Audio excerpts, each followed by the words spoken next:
राधे राधे दोस्तों, ये है हमारा हरिद्वार यात्रा का व्लॉग। आप इसे पूरा ज़रूर देखिए, आपको बहुत आनंद आने वाला है। बोल। Hello guys, welcome to hello.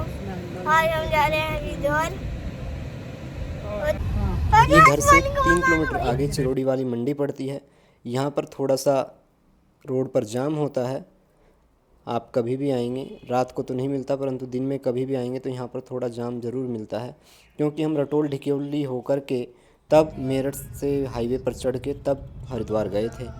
हम दिल्ली देहरादून हाईवे से नहीं गए, क्योंकि उस पर बहुत स्मूथ रोड है और अगर चलाने वाले दो ना हों तो नींद आने के चांसेस ज़्यादा हो जाते हैं। इसलिए अगर आप भी दिल्ली देहरादून हाईवे से जा रहे हैं तो कम से भी कम गाड़ी में 2 चलाने वाले तो ज़रूर हों, 2 ड्राइवर ज़रूर होने चाहिए। इसमें मैं अकेला था चलाने वाला, इसलिए मैंने मेरठ वाला रूट पकड़ा और मेरठ वाले से ही हरिद्वार गए। ये अब हम ढिकोली के पास पहुंच चुके हैं। ये ढिकोली है और ढिकोली हमने पार कर रहे हैं। ये बलैनी टोल प्लाज़ा पड़ता है, सबसे पहला टोल प्लाज़ा। अगर आप इधर से जा रहे हैं तो यही टोल प्लाज़ा सबसे पहले आएगा, बलैनी वाला। अगर आप हरिद्वार जा रहे हैं तो हरिद्वार के लिए आपको अगर इस रूट से जाएंगे तो 4 टोल प्लाज़ा पड़ते हैं। सबसे पहला ढिकोली, दूसरा दोराला, फिर मुजफ्फरनगर और फिर ज्वालापुर। 4 आपको यहाँ पर टोल प्लाज़ा मिलेंगे और चारों ही, अगर आपके पास एनुअल चार्ज नहीं है, एनुअल का आपने नहीं कर रखा है रिचार्ज, तो आपको कम से भी कम तीनों टोल पर, कम से भी कम चारों टोलों पर 1000 से 1500 रुपये आपको देने पड़ेंगे। बोल तो सही, आइसक्रीम खा रहे हैं। आइसक्रीम खा रहे हैं सब लोग आइसक्रीम खा रहे हैं। अमूल की आइसक्रीम खा रहे हैं। अमूल की फ्रूट एंड नट्स। बोलो। माजी की और मेरी नष्ट है। सब माजी की भी नष्ट है। तेरी कहाँ है शिवांश आइसक्रीम? ये रे शिवांश भी बदनाम मैं हूँ। बड़ी माजी भी खा रही ये रही हमारी आइसक्रीम। चॉकलेट है। हाँ टिप्पा छोटा है। बोल बोल। हेलो गाइस, आज हम जा रहे हैं हरिद्वार मंदिर लगवाने के लिए। मेरा भाई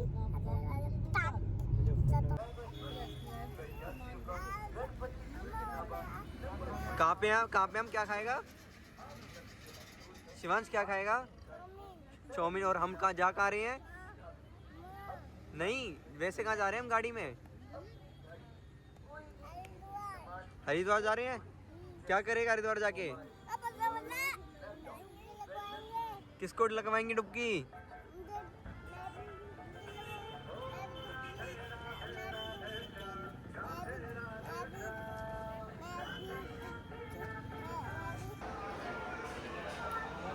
ये मुजफ्फरनगर बाईपास पर एक रेस्टोरेंट पड़ता है। खाना बहुत अच्छा मिलता है और यहीं पर हम ज़्यादातर जाते समय इसी पर रुकते हैं और आते समय भी हम मुजफ्फरनगर बाईपास पर अपनी साइड में ही दोनों तरफ रेस्टोरेंट पड़ते हैं, उन्हीं पर हम स्टे लेते हैं और उन्हीं पर रुकते हैं। आपको भी अगर कभी भोजन करना है और सात्विक भोजन करना है तो आप इन रेस्टोरेंट पर रुक कर के भोजन कर सकते हैं। बहुत ही सात्विक और बहुत अच्छा भोजन पे मिलता है। ये खाना खाने के बाद मम्मी और सभी टॉयलेट करने चले गए तो मैं थोड़ी देर बाहर घूमने लगा। अब यहाँ से आगे बढ़ गए हम।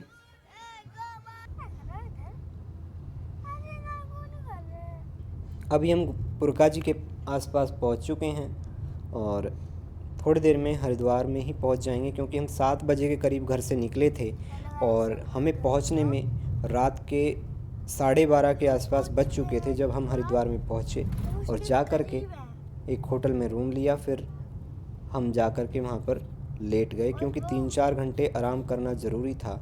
सुबह हमें जल्दी उठ कर के, सोमवार था तो हरिद्वार से नीलकंठ के लिए निकलना था, इसलिए ज़्यादा देर हम होटल में नहीं रुके और जल्दी ही हम होटल से निकल गए थे।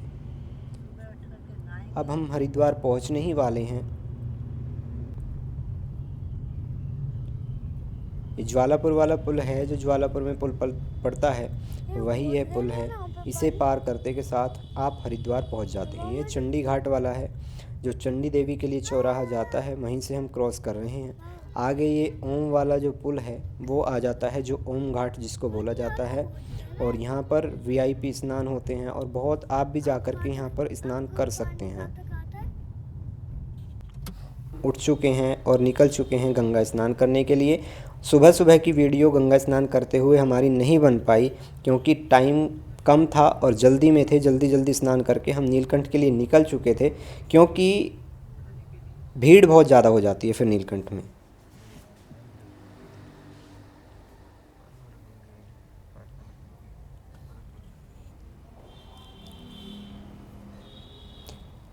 खाने का दिखा दे। तो सोमवार का दिन था, इसी वजह से हम बहुत जल्दी स्नान करके निकले। और आप भी अगर कभी सोमवार के दिन जाएं, अगर आप 10 बजे से पहले पहले नीलकंठ मंदिर पहुंच जाएंगे तो आपको दर्शन बहुत अच्छे से होंगे। अगर आप उसके बाद जाएंगे तो वहां पर बहुत ज़्यादा भीड़ मिलती है सोमवार के दिन। अभी हम स्नान करके नीलकंठ मंदिर के लिए निकल चुके हैं, नीलकंठ महादेव के लिए। ये भीमगोडे के लिए जो जाता है रास्ता, वही वाला रास्ता है। इससे हम बाहर निकल रहे हैं। यह सामने जो आपको दिख रहा है, यह दिल्ली मेरठ हाईवे है। इसी से आप ऊपर चढ़ें। आगे से जा कर के भी आप इस हाईवे पर ऊपर चढ़ सकते हैं, परंतु हम भीमगोडे वाले रास्ते से ही थोड़ा सा यू टर्न लेकर के इसी से बाहर निकल गए थे। और यहीं से आप देहरादून के लिए चले जाते हैं। थोड़े आगे जा कर के एक फ्लाईओवर है, आप चाहें तो उससे मुड़ करके या ऋषिकेश से भी आप देहरादून के लिए निकल सकते हैं।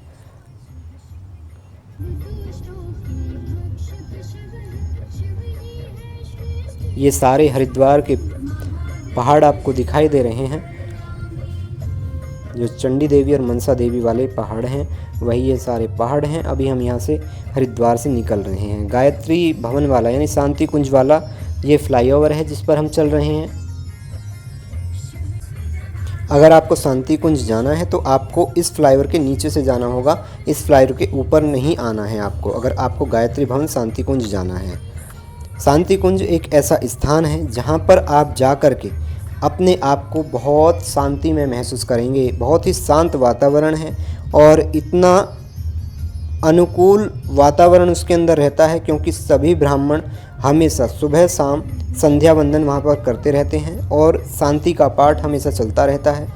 एक जगह मेडिटेशन का इतना अच्छा कक्ष बनाया हुआ है, अगर आप उसमें जाएंगे और जाकर के मेडिटेशन करेंगे, अगर वहाँ पर जाकर के आप मेडिटेशन करेंगे तो आपको जैसे आप कैलाश पर्वत पर बैठ करके ही मेडिटेशन कर रहे हैं, क्योंकि सामने कैलाश पर्वत बनाया हुआ है। अभी हम ऋषिकेश में एंट्री कर चुके हैं। यह जो बाज़ार चल रहा है यह ऋषिकेश का ही है। पीछे जो अभी तिराया गया है वह आपका त्रिवेणी घाट पर चला जाता है। आप वहां पर जाकर के हरिद्वार की तरह, हर की पैड़ी की तरह त्रिवेणी घाट पर जाकर के भी स्नान कर सकते हैं। बहुत ही अच्छी सुविधा स्नान करने की वहाँ पर होती है त्रिवेणी घाट पर।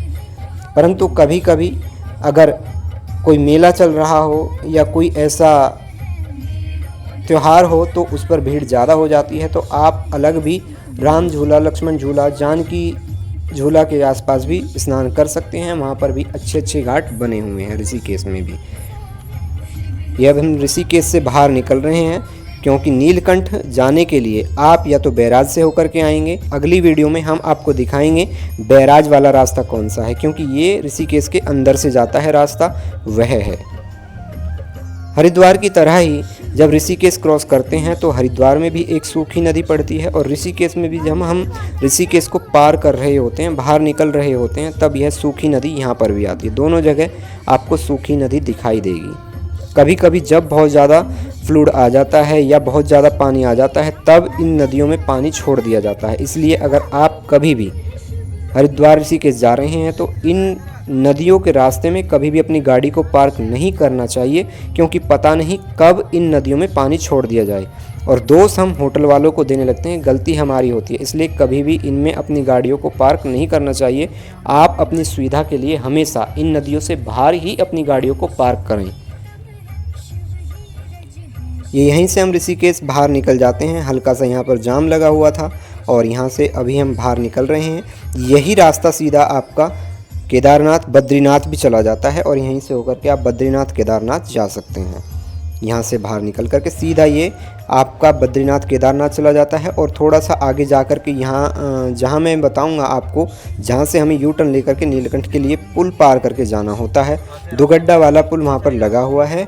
वहाँ पर आपको दुगड्डा का जो बोर्ड है वही लिखा हुआ दिखाई देगा। हो सकता है उस पर नीलकंठ लिख दिया गया हो, परंतु पहले उस पर दुगड्डा ही लिखा हुआ था। और उसको ही आप देख करके अपना टर्न वहाँ से लेंगे और तभी आप नीलकंठ पहुँचेंगे। ये सुबह सुबह का दृश्य है, बिल्कुल अर्ली मॉर्निंग। सूर्य देव प्रकट हो रहे थे सामने से, तभी हम निकल चुके थे अपनी यात्रा के लिए नीलकंठ महादेव